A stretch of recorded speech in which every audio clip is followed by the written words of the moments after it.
하나님은 나를 짚고 가십니다.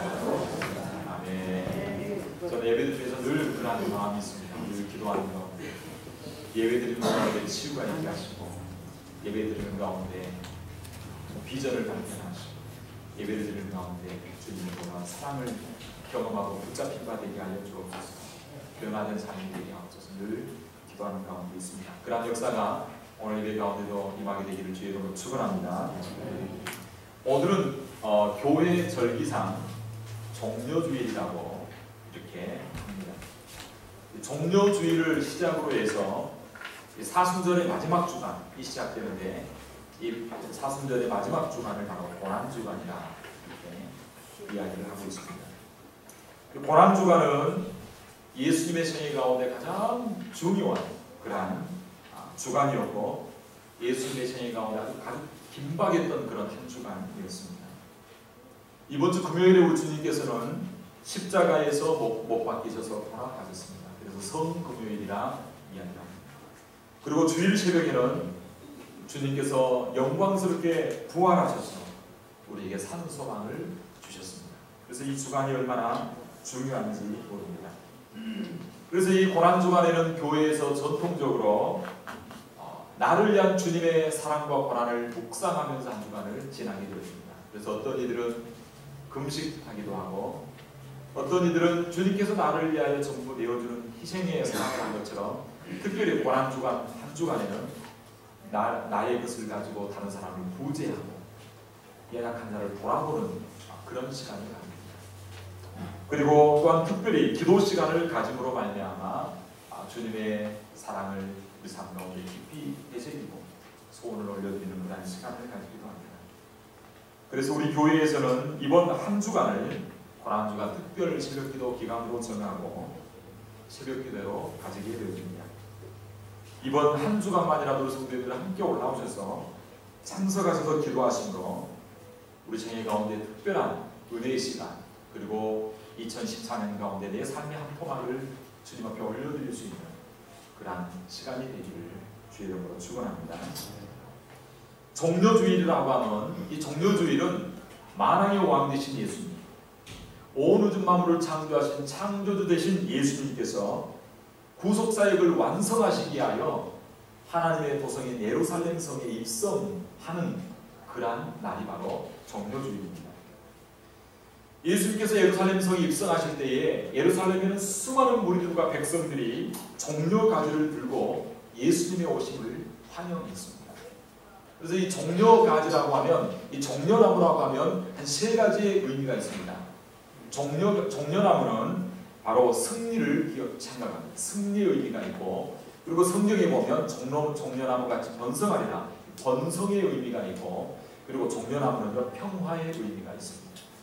그래서 우리 예수님이 오실 때 종려가지를 가지고 흔들었다는 것은 예수님은 승리의 왕이시고, 예수님은 축복의 주이시고, 그리고 예수님은 평화의 왕이라고 하는 그러한 의미가 있습니다. 꼭 성경의 의미가 아니라도 예수님 당시 고대 근동에는 이 종려가지를 가지고 이렇게 환영했던 한 두 가지 대표적인 예가 있는데, 그것은 왕을 맞이할 때, 왕이었던 도성에 입성하게 될 때 종려가지를 들었습니다. 그리고 전쟁에 나가 승리한 개선 장군이 그 개선문을 통하여 들어오게 될 때 종려가지를 흔들고 환영했다라고 하는 것입니다. 그래서 우리 예수님이 진정한 평화의 왕, 승리의 왕으로 입성하실 때 사람들이 환영하고 또한 맞이했던 이 종려가지를 꺾고 흔들었던 그 시간을 기념으로 해서 우리는 종료주일이다, 그리고 진정한 왕으로 오신 예수님의 오심을 그런 기념하는 절기로 지키고 있습니다. 예수님을 맞이할 때 사람들의 열기는요 굉장히 뜨거웠습니다.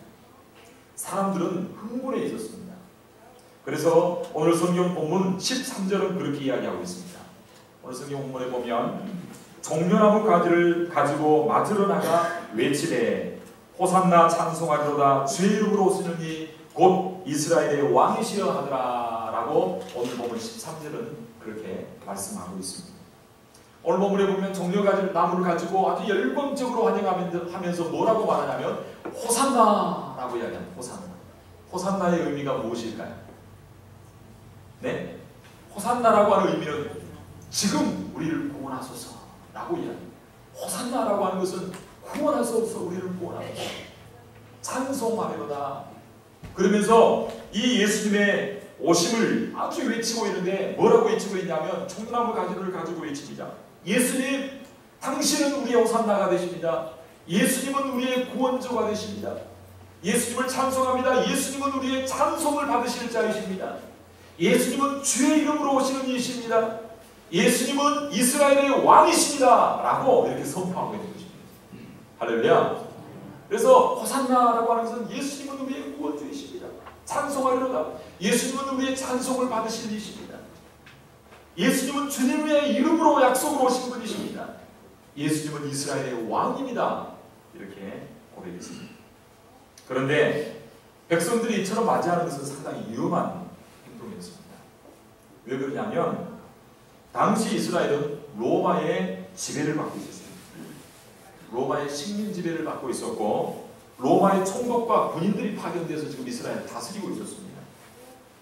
이런 상황 가운데서 이스라엘의 왕으로 오시는 이여 하면서 이 이스라엘 지금 6월절에 한 200만 명의 사람들이 전 세계에서 모여들었는데 이 많은 무리가 예수를 왕으로 환영한다는 건요, 로마로 봤을 때는 굉장히 지금 비상사태입니다.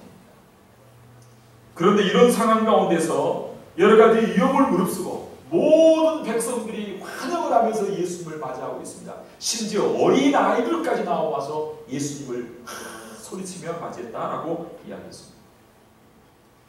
예수님을 이처럼 열정적으로 환영했을 뿐만 아니라 사람들이 또 어떻게 하냐면 옷을 벗어서 예수님 오시는 길에 폈습니다.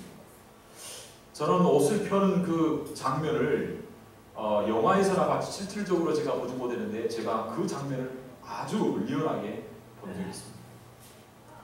김정일이가 죽었을 때 김정일이 장례식 치르는데 사람들이 쫙 도열해 있으면서 그 눈이 내려 추운데 이스라엘 사람들 아니고 북한 사람들이 자기 조끼를 벗어가지고 그 김정일이 죽어가는 그 장례식 그 차 앞에 옷을 우리 김정일 장군님 가시는 길에 딱 들어가고 옷을 벗어가지고 그 눈길에 여러분 보셨나요?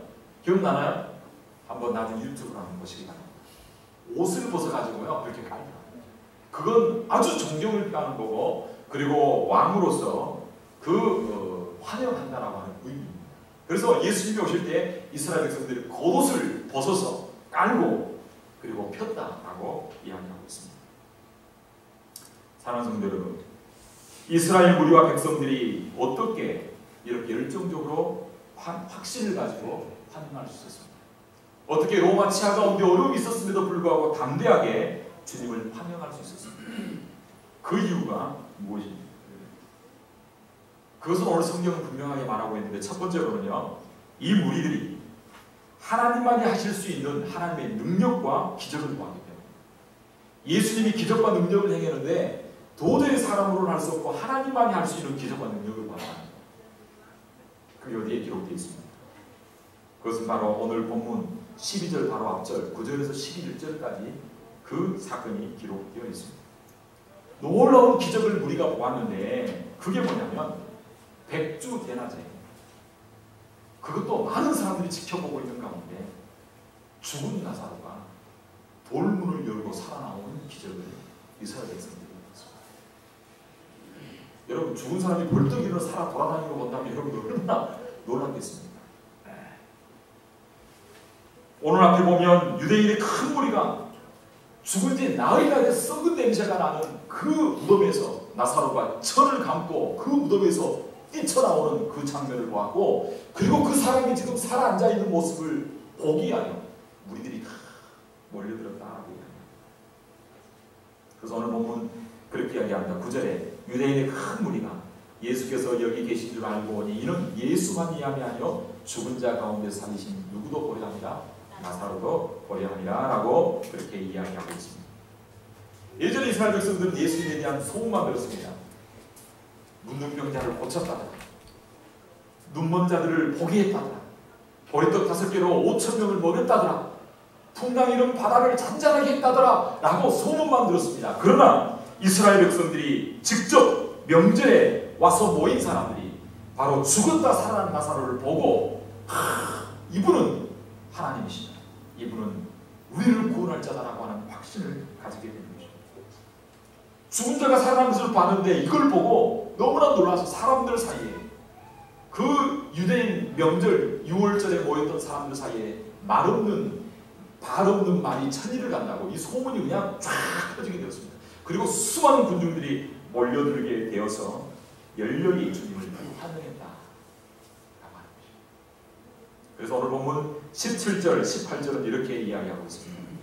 나사로를 무덤 가운데서 불러내어 죽은 자 가운데서 살리실 때에 함께 있던 무리가 증거한지라, 소문을 했다는 거예요. 증거한지라, 이에 무리가 예수를 맞으면, 종려주일에 예수를 맞으면 뭐 때문이라고요? 이 표적 행하심을 맞습니다. 들었습니다. 이 표적 행함을 듣고 사람들이 몰려들었다라고 하는 것입니다. 그런데 우리 주님은 사람들의 환영을 거절하지 않으셨습니다. 왜냐하면 공적으로 예수님이 참으로 만왕의 왕이신 것을 증거하고 드러내시기 원하셨기 때문입니다. 이 백성 무리들이 예수님을 열정적으로 환영했던 또 두 번째 이유가 있습니다. 첫 번째는 기적을 경험하고 보았기 때문이고, 두 번째 이유는요, 무엇보다 시기가 중요했습니다. 그 시기가 어떤 시기냐면요, 지금 예수님이 예루살렘에 입성하신 날이 무슨 날이냐면요, 6월절이 시작되는 날입니다. 6월절은 지난주 우리가 살펴본 바와 같이 이스라엘 백성들이 하나님의 은혜로, 하나님의 강권하심으로 말미암아 죽음과 심판의 재앙이 넘어가게 되어지고, 그리고 이 6월절을 통하여 예굽에서 이스라엘 백성들이 어떻게 됩니까? 해방되고 자유함을 얻는 날이 바로 6월절입니다. 그래서 이스라엘 명절 가운데 제일 큰 명절이 바로 6월절인데, 이 6월절은 하나님의 심판이 넘어가고 이스라엘이 예굽으로부터 자유함을 얻은 그런 날이라고 하는 것입니다.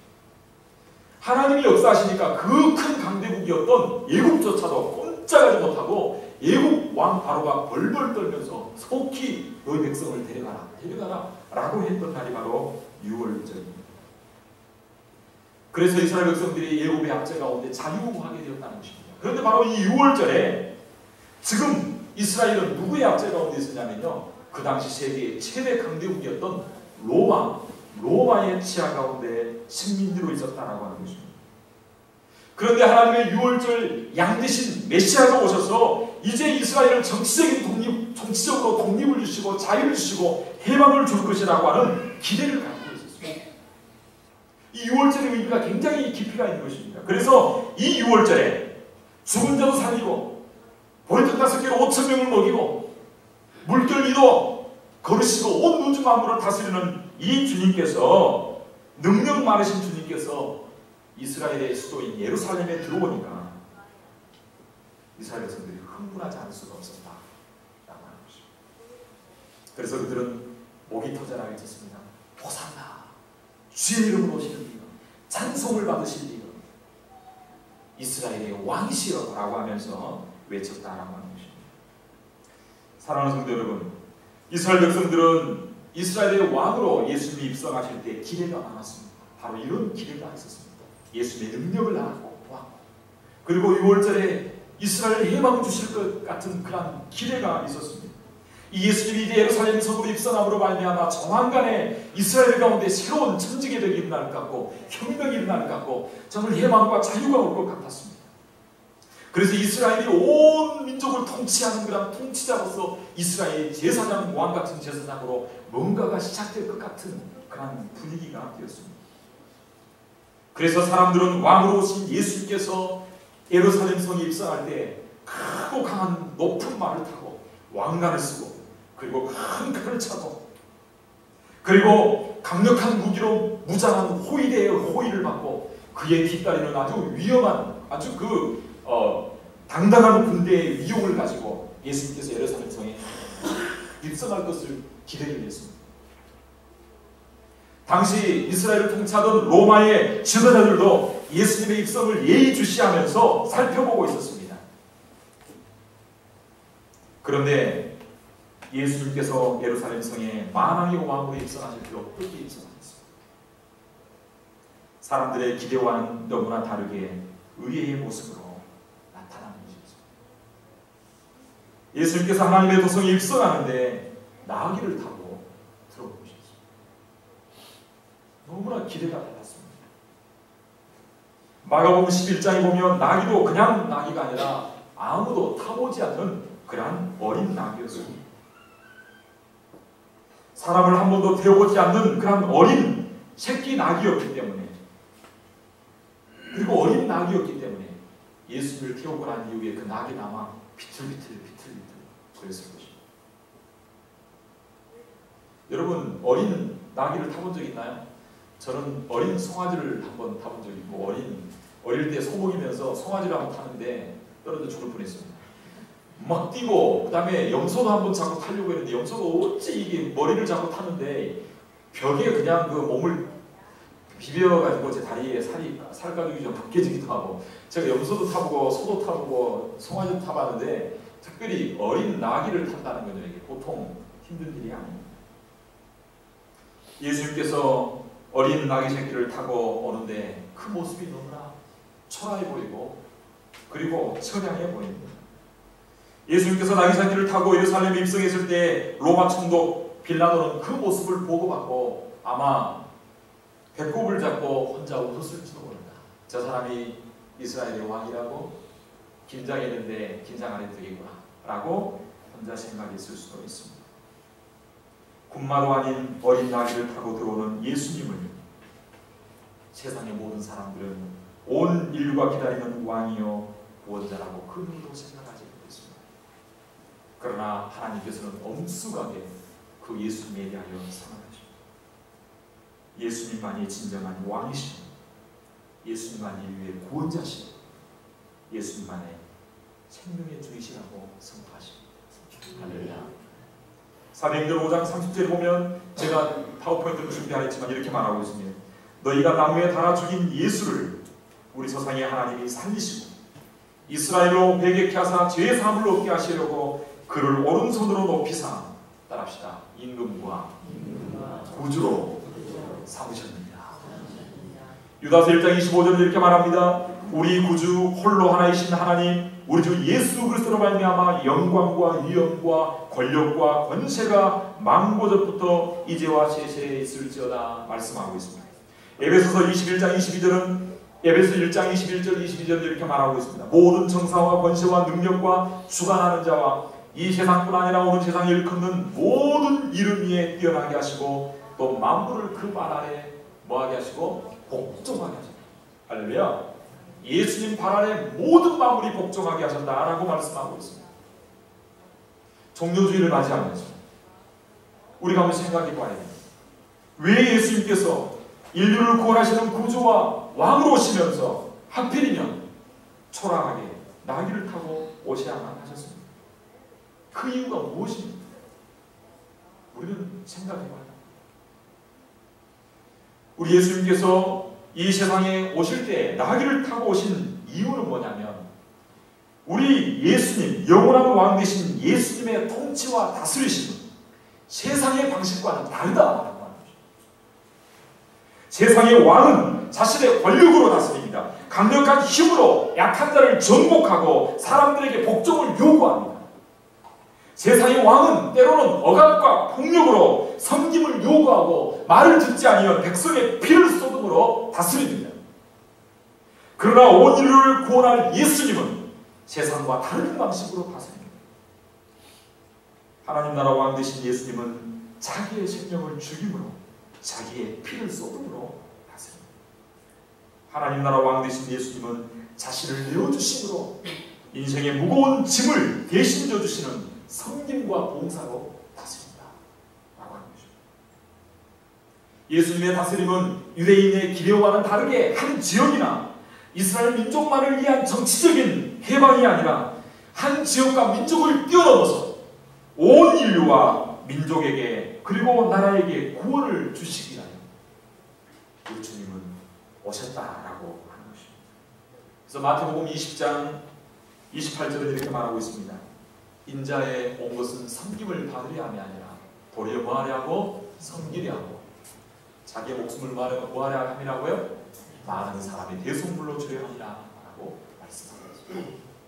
우리 예수님의 다스림은 영적인 것이고 그리고 심령적인 것이고 지역과 나라를 초월하는 그런 것이었습니다. 왜 예수님께서 초라하게 나귀를 타고 입성하셔야만 하셨습니까? 그것은 바로 하나님의 약속의 말씀을 이루시기 위함이었습니다. 성경 스가랴 9장 9절은 그렇게 말씀하고 있습니다. 시온에 따라 크게 기뻐할지어다 예루살렘에 따라 즐거이 부를지어다. 보라 내 왕이 내게 임하나니 그는 공의로우시며 구원을 베풀며 겸손하여서 뭘 탄다고요? 나귀를 겸손하여서 나귀를 타나니 나귀의 작은 것 곧 뭐라고요? 나귀 새끼냐라고 하나님께서 미리 예언하시고 말씀하셨습니다. 우리 예수님은 전지하십니다. 아멘. 사람들의 마음을 압니다. 사람들이 요구하는 바가 뭔가를 압니다. 우리 예수님은 전능하십니다. 아멘. 전능하셔서 천군 천사 말 군사가 아니라 천군 천사 동원하여 온 우주와 별들을 한마디의 말로 줄세울 수 있고 지구도 움직이는 지구도 멈출 수 있는 분이십니다. 위엄과 능력으로 오실 수 있습니다. 그렇게 오시면 꼬대도 나고 이건 좋지 않은 말입니다. 하여튼 그렇게 오시면 위엄도 있고 멋지고 아름다워 보일 수 있습니다. 그러나 주님은 백성들의 인기보다 백성들의 바램보다 세상의 화려함보다 더 중요한 것이 무엇인가 나왔습니다. 그것이 무엇일까요? 그것은 바로 하나님의 말씀입니다. 아멘. 하나님의 말씀이 그렇게 말씀하셨기에 그렇게 오신다라고 예언했기 때문에 그 약속의 말씀을 따라 순종하시기 위하여 왕으로 입성하시면서 나귀의 새끼를 타고 입성하셨다 라고 하는 것입니다. 할렐루야. 사랑하는 성도 여러분, 사람들이 힘과 권력으로 다스리기보다 사랑과 섬김으로 나아갈 수 있게 되기를 주의 이름으로 축원합니다. 세상의 화려함과 아름다운 것보다도 사람들의 인기보다도 하나님의 말씀대로 순종할 수 있는 저와 여러분 되기를 주의 이름으로 축원합니다. 사랑하는 성도 여러분, 우리 예수님께서 인류를 구원하실 왕으로 오실 때에 나귀를 타고 오신 것이 나에게 무슨 의미가 있습니까? 우리 예수님께서 나귀를 타고 입성하심으로 우리에게 임한 축복이 무엇입니까? 나귀를 타고 오심으로 우리가 받은 축복이 무엇이냐는 것입니다. 그것은 첫째로 우리는 주님과 함께하는 축복을 받게 되었습니다. 할렐루야. 이 말이 무슨 말인가 한번 살펴보겠습니다. 스가랴 9장 9절을 보면요 이렇게 말하고 있습니다. 시온에 따라 크게 기뻐할지어다 예루살렘에 따라 즐거이 부를지어다 이렇게 말씀하면서 오늘 성경 본문에 보면 그는 나귀를 타나니 나귀의 작은 것 곧 나귀 새끼를 탄다라고 이렇게 말씀했습니다. 시온과 예루살렘이 기뻐하고 즐거워할 때가 온다라고 하는 것입니다. 그 날이 무슨 날인가? 바로 왕이 임하는 날입니다. 메시아가 임하시는 날 우리는 진짜 기뻐하고 즐거워할 수 있게 될 줄도 있습니다. 그런데 그 왕이 임하는데 어떻게 오냐면 나귀를 탄다. 그것도 나귀의 새끼를 탄다라고 말하는 거죠. 그런데 이 나귀의 새끼를 탄다라고 하는 의미가 뭔가 그 앞에 설명하고 있는데 그렇게 말하고 있습니다. 그는 공의로우며 구원을 베풀며 그 다음 뭐라고요? 그 다음에 겸손하여 뭘 탄다고요? 나귀를 탄다. 나귀를 타고 오신 이유는 뭐냐면 우리 예수님께서 겸손의 왕으로 오셨다 라고 하는 것을 말씀하고 있습니다. 이 겸손이란 말의 의미가 무엇입니까? 겸손이라고 하는 것은 바로 자신의 높음을 드러내지 않는 것입니다. 예수님은 창조주이시고 하나님이십니다. 그런데 자신의 높음을 드러내지 않으시고 오히려 어떻게 하셨냐면 상대방의 처지로 내려가서 스스로 내려와서 함께 울고 함께 웃고 함께 기뻐하는 마음이 뭐냐면 겸손이라고 합니다. 할렐루야. 하나님은 영광을 받으실 분이십니다. 능력이 있습니다. 권세가 있습니다. 그러나 그분이 위에서 받으지 않으시고 친히 내려오셔서 우리와 같이 되시고 함께 기뻐하고 함께 웃고 함께 우시기 위하여 오셨다라고 하는 것입니다. 예수님이 겸손한 왕이 되지 아니하시고 군말을 타고 아주 위험 있는 높은 말을 타고 왔다면 어떻게 되겠습니까? 아무도 그에게 접근할 수 없었을 것입니다. 그러나 우리 예수님이 오실 때 작은 나귀를 타시되 나귀의 새끼를 타고 오셨습니다. 그래서 누구라도 그 예수님께 가까이 갈 수 있었습니다. 사람들이 저리 가라 저리 가라 하지 않았습니다. 가까이 갈 수 있습니다. 예수님 뒤따르면서. 그리고 어린아이들도 가까이 나아가서 호산나 찬송하면서 나귀를 잡고 나귀 꼬리도 잡고요. 예수님 옷자락도 잡으면서 호산나 찬송할 거다. 어린아이일 뿐만 아니라 그 누구도 다 주님 앞에 가까이 나올 수 있도록 하셨습니다. 다른 말로 우리 예수님께서 나귀를 타고 임하신 것은 우리와 함께 있게 하여 우리와 영원토록 가까이에서 동행해 주시기 위하여 우리 주님께서 오셨다라고 말씀하고 있는 것입니다. 그래서 마태복음 11장 28절은 이렇게 말씀하고 있습니다. 수고하고 무거운 짐진 자들아 다 내게로 오라. 내가 너희를 뭐하게 하리라? 쉬게 하리라. 우리 주님이 우리와 함께 인생의 무거운 짐을 지고 가는 저희들에게 말씀하고 있습니다. 내가 너희와 함께 합니다.